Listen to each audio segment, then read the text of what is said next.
นี้เป็นลูกกัดเครื่องบินที่ลูกค้าสั่งมาครับอันนี้จะส่งให้น้องเบิ้มที่จังหวัดพิจิตรนะคะ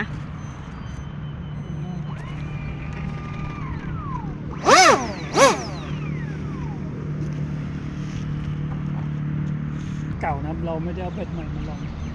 จะไม่ค่อยเล็งเท่าไหร่โอ้ยมาเล็งนะ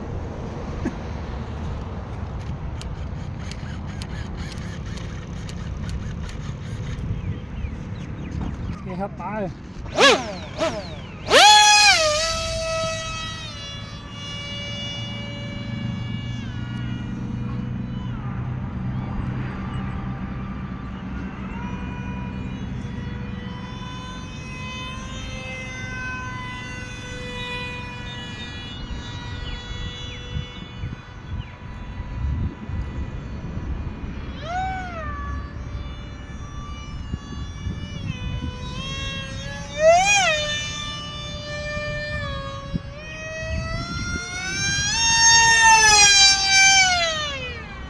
ครับ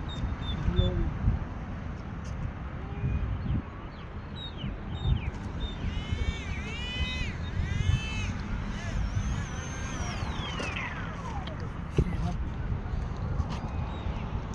นี่ส่งไปพิจิตรนะครับ